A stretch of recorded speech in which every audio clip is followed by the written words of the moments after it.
Hey Pete, congratulations. What a great night to celebrate with you.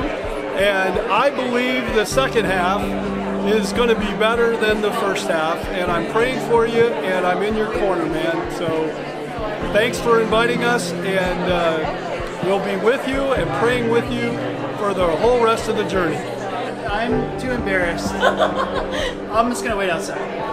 There was an old proverb that I brought up to him after his second motorcycle wreck, serious motorcycle wreck, which was goes kind of like this: as a dog returns to its vomit, so too a fool returns to his folly. He got back on that motorcycle. He shouldn't have done it. Sloth, worthless, scumbag. I just didn't know if that would go over so well, but so I went with the latter. I had two lists together, but I went with the one I thought was most true. Congratulations again. First of all, the bowling comment. They haven't seen you lately, I'm assuming. You're a little bit in a regression.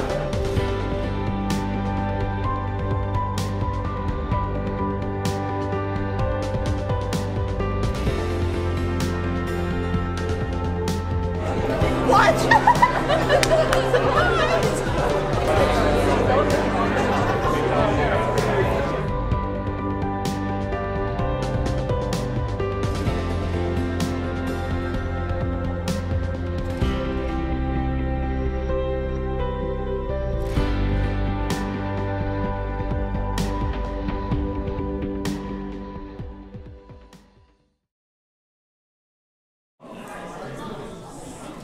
Thank you to everyone for coming. If I haven't met you, I'm Kevin Adam, and of course we're here this evening to celebrate our friend Peter.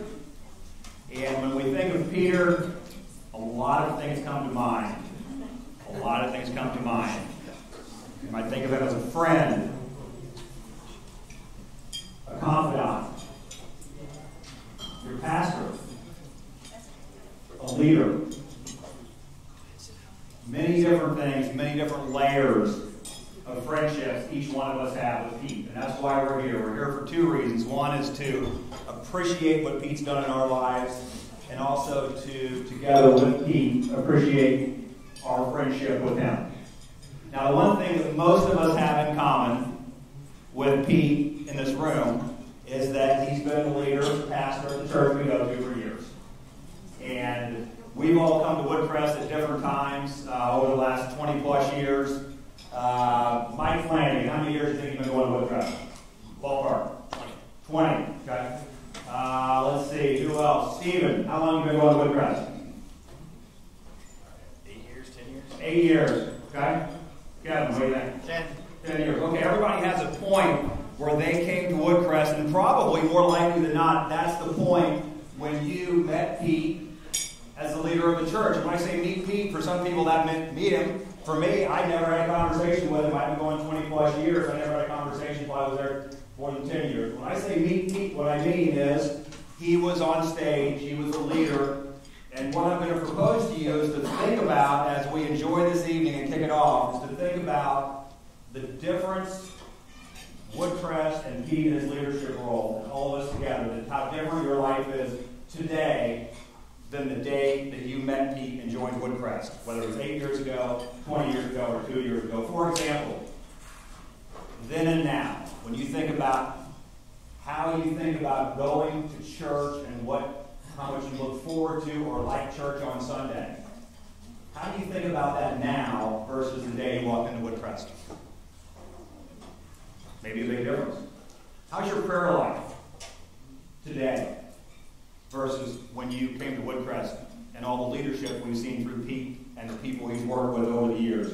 How has your prayer life changed? How have you been as a spouse? The things, the layers that you are as a spouse when you joined Woodcrest to where you are today.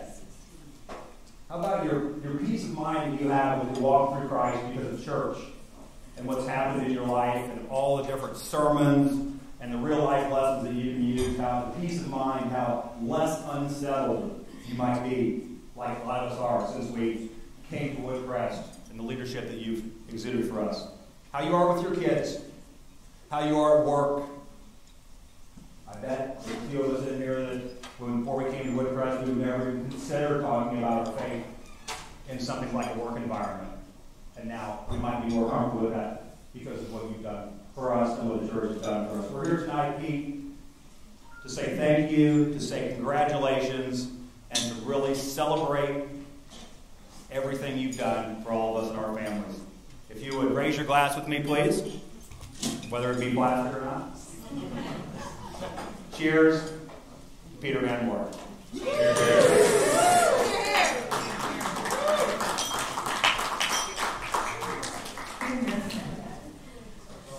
To speak at an event for Piet Van Waarde following Kevin Adam. Who signs up for that? I did not pick the order of speakers tonight. So I'm Kerri Roberts, and so Kevin and Kristin and Terry and I and Wally and Cindy hosted this event tonight. We just thank you for accepting our invitation to come and celebrate such a special couple.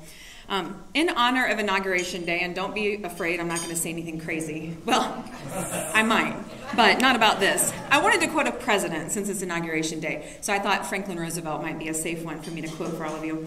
And I took his advice. I do some public speaking, and he has advice for speakers, and he says, be brief, be sincere, and be seated. And so that's the advice that I plan to take tonight. So this day is about Piet Van Waarde, and looking at all the people who came to honor him and celebrate him and give him an appropriate farewell for this chapter, I feel like it just says so much. So to Piet, I want to say how much we admire your dedication to your colleagues and to your congregants, to this church, to the community, and to your friends. And to Carol, you have been an inspiration to me as a mother and as a wife and as a truth teller and as a female leader. And we just want to honor you so well. When Piet first arrived at Woodcrest 22 some years ago, smaller church, big vision, and Piet helped to transform that vision, helped it grow, helped it prosper, and it's immeasurable what it is that you've done for Woodcrest. We'll never even know what all in your 22 years that you've done. And I know I speak for many in this room when I say this is bittersweet, but I think we're all excited to come together and celebrate Piet and Carol in this new space they have in their life, and a time to refresh and renew and take a look at new dreams and pursue new dreams. I found a couple of quotes that seemed appropriate for tonight's celebration. This is where you might get nervous. So Alexander Graham Bell actually is the one who said, when one door closes, another door opens. Did anyone know that? The quote is much longer. We all stop it because it gets like a little sad after that. But here's what he actually said. When one door closes, another one opens, but we often look so long and regretfully at the closed door that we fail to see the one that has opened for us. And my hope for you both is that your eyes are wide open to this next door that I know is opening for you and your family. Here's another one that I found. God grant me the senility to forget the people I never liked anyway. The good fortune to continue running into the ones I do, and the eyesight to see the difference. And I know you both have your eyes wide open to that as well. God bless. Or perhaps this Irish blessing would be appropriate. May you always have work for your hands to do. May your pockets always hold a coin or two. May the sun shine bright upon your window pane. May a rainbow follow each rain. And may the hand of a friend always be near you. And I hope you see all these hands in this room that are near you and encouraging you into the next step in your journey. Now, for the record, I looked online for a Dutch retirement blessing, and all it said is everyone pays for their own appetizers. So Kevin and I talked it over. We're not doing that. We're not actually doing that. So I mentioned Piet's impact at Woodcrest, and I think that is an important role, of course. But when I think about Terry and I and our relationship with Piet and Carol, primarily it existed outside of the church walls. Most of my most fond memories are, in our living rooms, or 5 hours at a dining room table, or on a back patio, us having some wine, the boys having cigars, spending holidays together, birthdays and Christmas and Thanksgiving, and celebrating New Year's Eve together. Those are all really meaningful times to me. When Terry and I got our master's degrees, you all were there. Something about a nickname of Toenail on a Harley trip. I was not there for that one. That was not a girl-invited trip. Piet was the first one there when our son was born. He served us communion at our wedding. Pete and Carol have walked with us through the difficulties that we've had with our teenage daughters. So a lot through both of them. What else? Oh, Carol was the first one that I went to when I was having the biggest professional challenge of my life. And she sat with me. She kind of bitched with me. We cried together. We prayed together. And it was just what my soul needed. And so their friendship has been such a light over the last decade of our lives. So I talked about church, and I talked about our relationships, but as a businesswoman in this community, their impact on the local community in Columbia has meant a lot to me as well. And whether that's Pete's involvement in the board at the United Way, or the way he comes alongside local organizations to consult with them and help them to be better, or Carol's years of public service at Rockbridge High School, that dedication to our local community has not gone unnoticed, and it's very much appreciated. So I said I would keep it brief, and I will do that. So if you would please join me in raising your glass to Pete and Carol. May the shining light of legacy you've built thus far move far into the future. To the Van Waardes.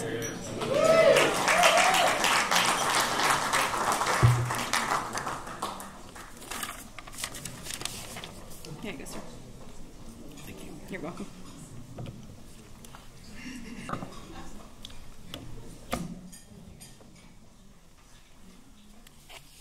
My name is Wally Bley.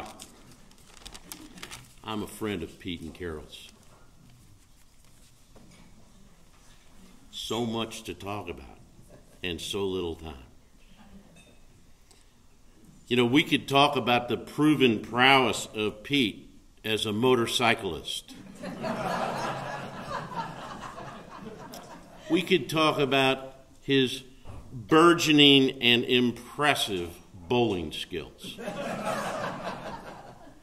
Or we could talk about his much lauded on special media hairdo of the day, week, or month. But I'm not going to talk about any of those things because I am a true and loyal friend of Piet Van Waarde. I admire him, I respect him, and I trust him when he says, "I will release Isabella when you are done if you mind your manners." So what I really want to talk about is the thing that all of us here, I think I can say, agree. Your extraordinary public speaking ability. It has touched all of us. And I would say that you are the creme de la creme. I cannot say to you that I have had sufficient exposure to churches and preachers to do a comparative analysis. But I can tell you that in the last 40 years, I've seen an awful lot of good public speakers, and you're as good as they come.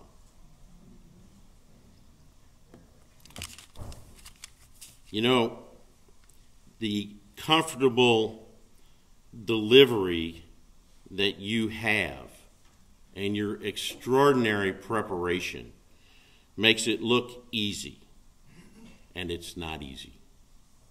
There are people here tonight that would cut off their arm before they'd come up here and talk in front of this group.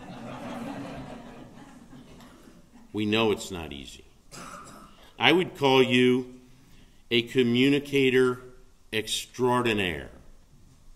You can take a very simple subject and make it relevant. You can take a very complex subject and make it understandable. Your eloquence and your oratory are a real gift. Now, I happen to subscribe to the school of thought that says that those people who have a real gift are the people that have practiced the most, worked the hardest, and wanted it more than anybody else wanted it. And so again, we recognize it doesn't come easy. But regardless, we have been the benefactors of that gift, and we appreciate it. And that gift has made you a very talented teacher. And you've used your gift to teach many of us and to teach the right things.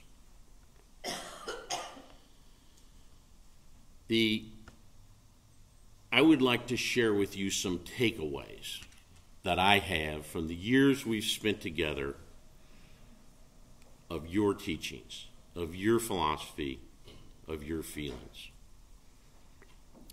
And the first thing I would share with the group is my favorite passage in the Bible from the Old Testament that you taught me.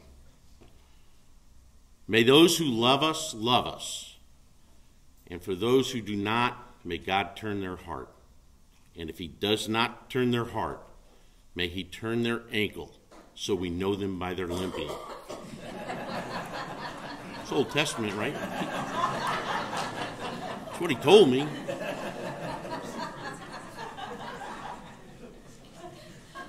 But lest the group think this, maybe you went off on a drunken lark with your lawyer friend and started teaching theology, maybe I ought to talk about some of the other takeaways. You taught me to believe in the loving Spirit of God. You preach it, you teach it, you believe it, and I believe it.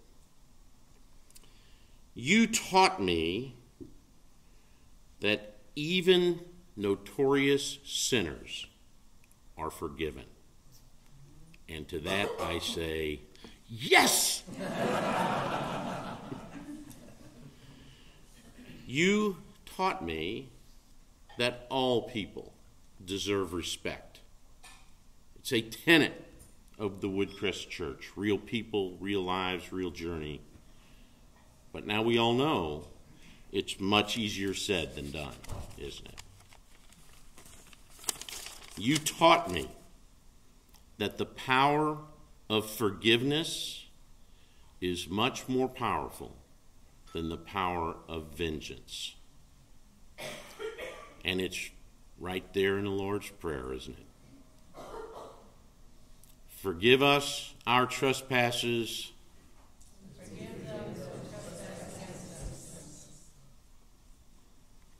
You've taught me that what we do in the second half matters just as much as what we did in the first half.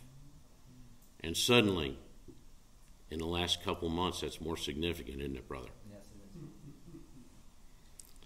So, for all of these things, and for our special friendship that we've been able to share, I personally want to say thank you, and I love you.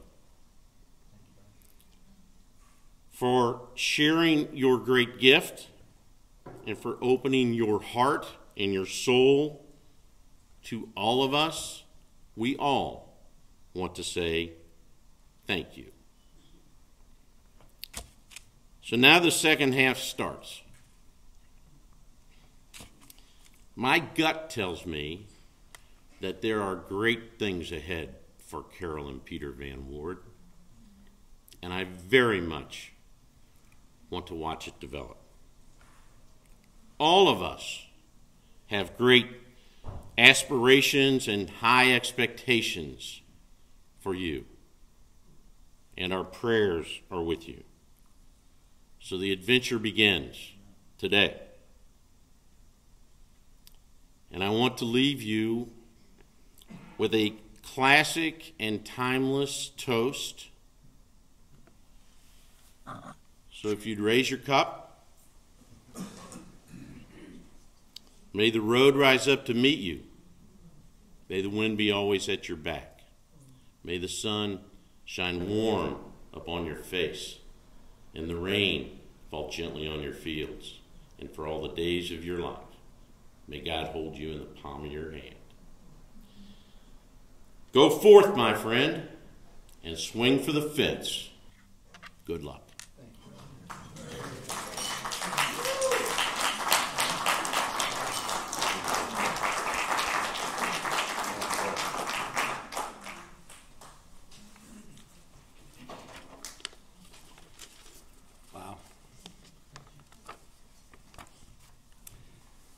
A couple of thank yous. First of all,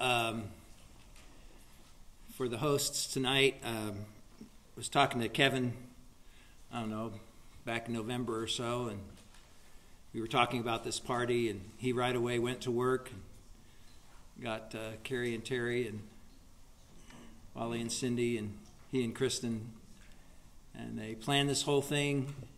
All they said is, you know, who do you want to bring? And they wanted to pay for it. They wanted to host it. And when I said later, you know, I got a few friends that I'd like to bring. Can I help pay? And Kevin wouldn't hear of it at all.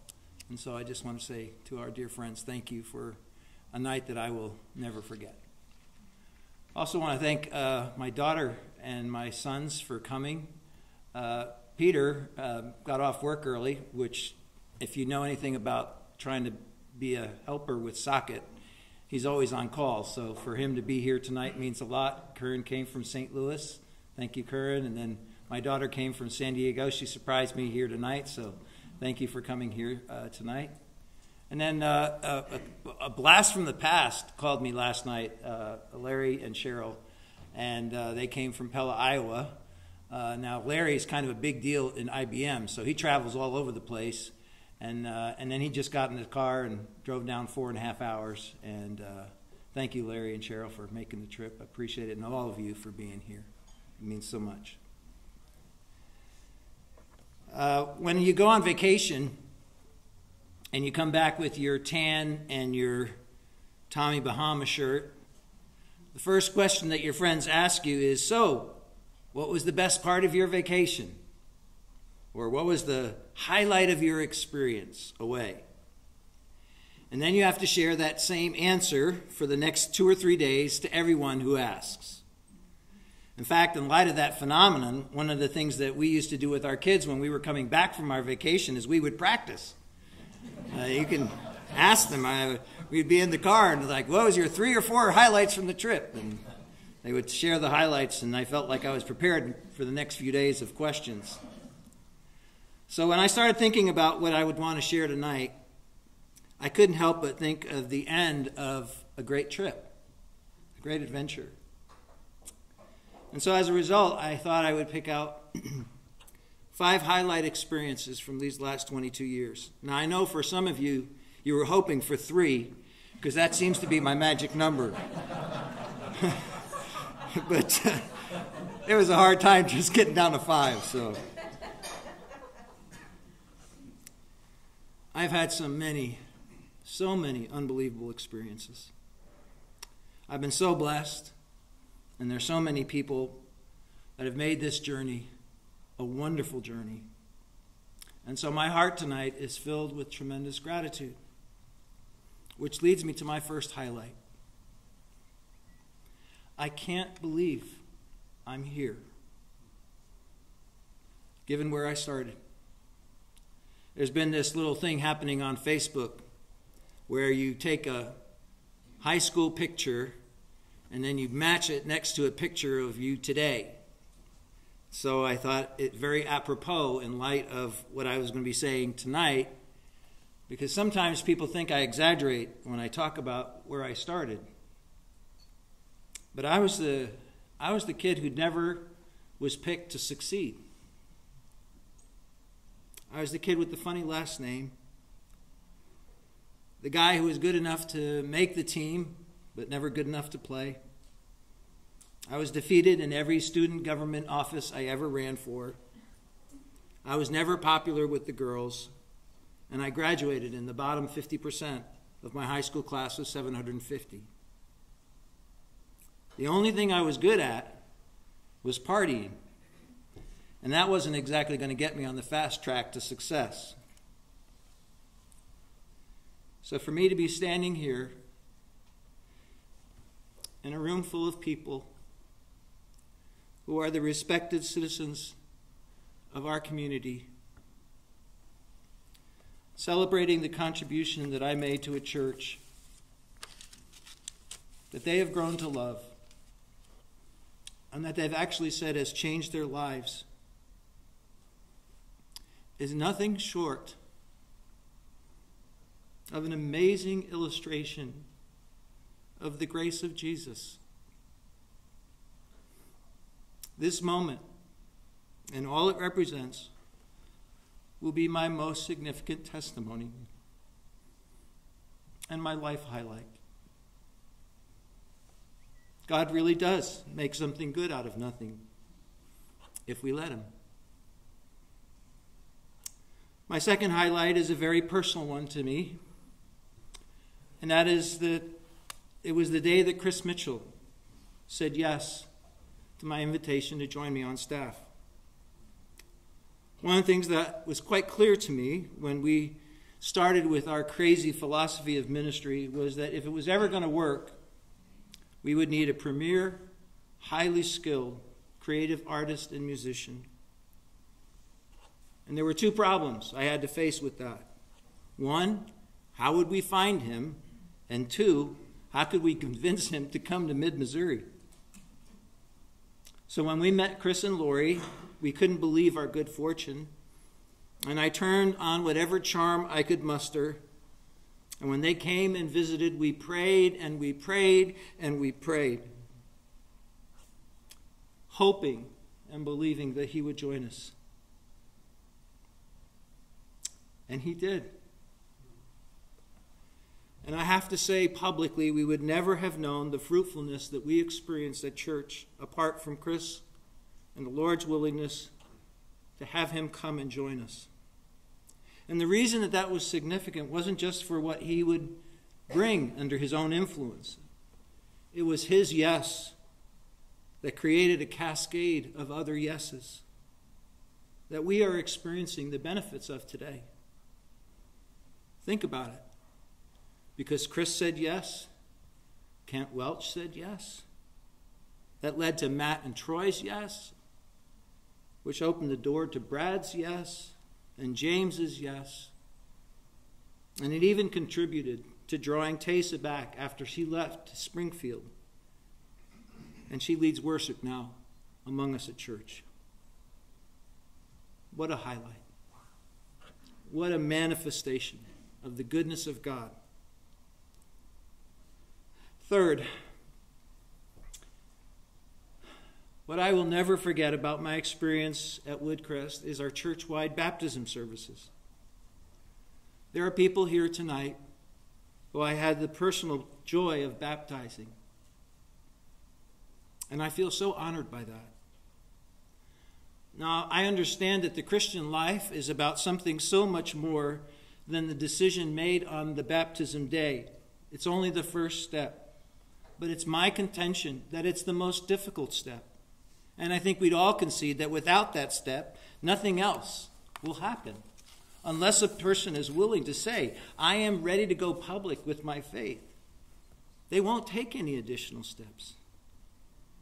And I think it's the step that deserves to be celebrated most enthusiastically. And maybe one of the legacies I'll leave is the fist pump that I give after each one. There have been a lot of statistics been quoted about Woodcrest, but I'll tell you the one that I'm the most proud of, and I think it's what makes our church truly unique, is that Woodcrest is always, in fact, within the last 20 years, always one of the top 10 churches in baptisms in our state. And I'll take that joy to my grave. Fourth, and that involves everyone here in the room for sure. And it has to do with the openness and the resilience of our congregation. When our church was being recognized for the Small Business of the Year by the Chamber of Commerce in the not-for-profit sector, I was receiving a lot of applause for my quote-unquote courageous and creative leadership. And every time it came up, I tried to take the chance to talk about the entrepreneurial spirit of our congregation. Church leaders can only be as creative as congregations allow them to be. And over the years, there have been a host of detractors. People who've talked about music volume, or the number of Bible references in sermons, or whether or not we really needed the flashing lights and haze. And even if these dynamics were not your thing, I think you instinctively understood that it would take new methods to reach new people. And the fact that many of you are here today and you've been at Woodcrest for 7, 9, 12, 15, and 20 years is a testament to your resilience and your creativity. Any commendation I have received over the years is one that you share with me, because literally without your permission and support, none of this would have happened. It would have shut down the moment you stopped coming and the moment you stopped paying. And for 22 years, you did that faithfully. Thank you. The final highlight that I'd like to mention is the fact that I got to do all of this with my wife, who's been nothing but supportive through thick and thin. I know it's kind of important and customary to talk about your spouse in moments like this. But what you may not know is that Carol and I had a pretty rough courtship. We broke up several times. In fact, on the night before my parents were coming to meet her for the first time because we had started talking about marriage, Carol ended up breaking up with me. I know, no surprise there, right? The part that we don't talk about that much is that a large part of that had to do with the fact that she wasn't sure she was cut out to be a pastor's wife. And maybe in her most candid moments, she would be even blunt enough to say she didn't want to be a pastor's wife. But over the next few days, after my parents came, she came to the conclusion that she loved me enough to go wherever I would go,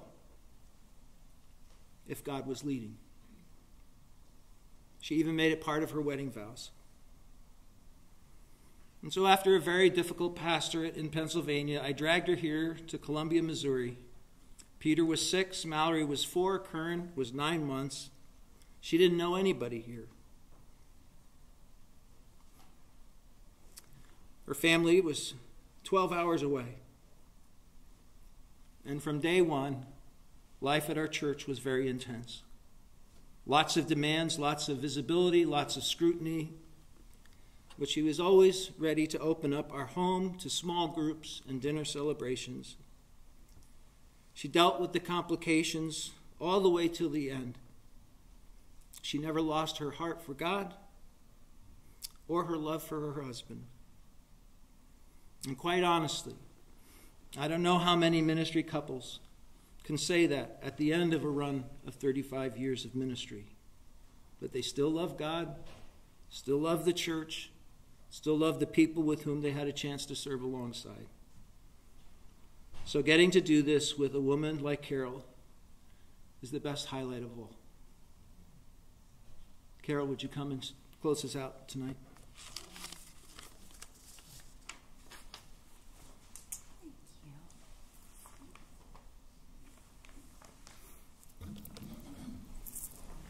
Well, I didn't prepare a speech, but what I do want to say is that I am grateful for you guys. You guys have either been my friend or you've been a friend of Pete. And friendship is proven true through thick and thin. And so we have been through the thick for 16 months. It was deep thick. It was so thick I didn't think I would make it. And I didn't think Pete would make it. But we did make it. And it's because we had support from people. And support is precious. And I know because of the support I received and the love and care, the tender love and care, that I'm going to be a much better supporter of others in the future. And that's been a great gift for me. I hope to offer that gift to other people because it was incredible. I know that many of you have been through severe trials too, and that you've been shaped by it. I hope that your resilience shines through in that circumstance as well, because many of them are ongoing. But I'm, in a way, grateful for the struggle of the last 16 months and grateful to look forward to the next season of our lives. I, too, am grateful to do this with Pete. We've been married for 33 years, and so watching him go through what we've gone through in the past 16 months was his character shone through at home. And it didn't always play out as I saw it, but yet we wound up here, and I feel like we're in a great spot. And I just want to say thank you for your friendship, your love, and support. It has meant the world to both of us. So I guess I'm the one who's kind of saying thanks for coming, but please mingle some more. There's more food, there's more drink, and I haven't said hello to most of you, so I would love to do that. Thanks for coming.